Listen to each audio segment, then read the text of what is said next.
Remakes are a popular trend within the GD community. Many well-known extreme demons are remakes such as Bloodlust, Sonic Wave Infinity, and Kinos. These levels usually take another level as a basis and modify them in some way, with new decoration and even additional gameplay. However, remakes have seen some pushback by the community because, well, they kinda suck. So what makes a good remake, and how can you create a good Geometry Dash remake? Today we'll discuss 3 keys to creating a good remake. Note that these are more guidelines rather than rules, and levels can do well without following these guidelines. Let's get on with the video.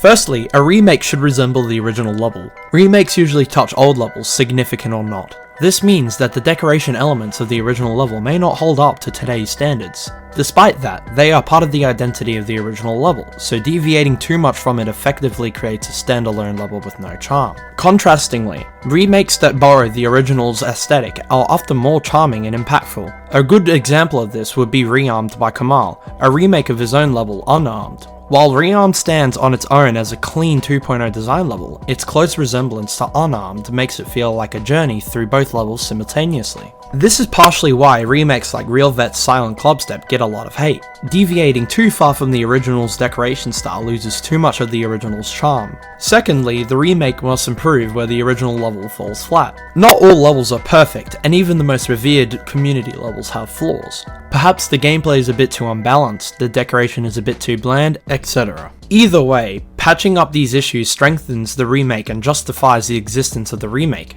A great example of this is Diabolic Clubstep by Savant, a redecorated and buffed version of Satanic Clubstep by Spitfire. One look at Satanic Clubstep reveals its empty and unappealing decoration. In contrast, Diabolic Clubstep is vastly more appealing and less empty. Though Diabolic's deco is a vast improvement on Satanic, the atmosphere and charm of the original's deco remains. Prominent examples of this are the drop wave, the ball at 42%, as well as the wave parts at 62% and 80%. Thirdly, the remake should pay homage to the original level. This isn't as important as the first 2 points, but it helps a lot. Each level has its own story, sometimes filled with interesting twists and turns. Since remakes usually build off levels with deep history, a nod to that history adds to the charm of the remake by giving the level character. As much as Real Vet's Silent Clubstep remake was criticized, there is one part that almost everyone adored, the final memory maze remade by Kulak. This part features the players most closely tied to Silent Clubstep's history, including Zobros, Vision, Paco, and more. This one part succeeds where the rest of the level failed, giving players nostalgia about Silent Clubstep. With this in mind, let's look at what some of the most popular remakes did right and what they did wrong.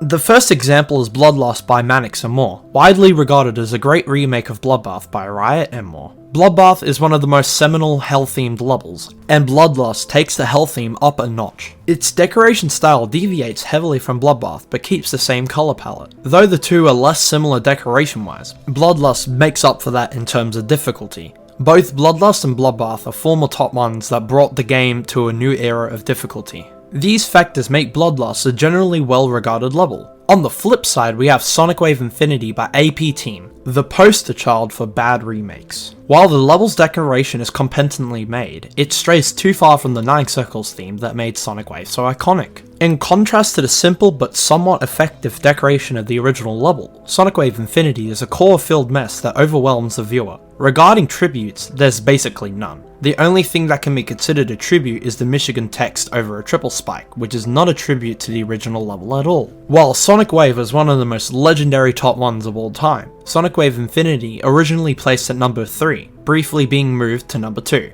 In fact, the only thing Sonic Wave Infinity managed to achieve was earning a spot in the community's Hall of Fame for worst levels, just like the original, due to both levels being made with the sole focus of difficulty while remotely considering enjoyment. It should be noted that the very notion of a good level is subjective, and changes from person to person. Therefore, following these 3 points doesn't necessarily make a good remake, and conversely, levels that don't follow these 3 points can go on to be good remakes.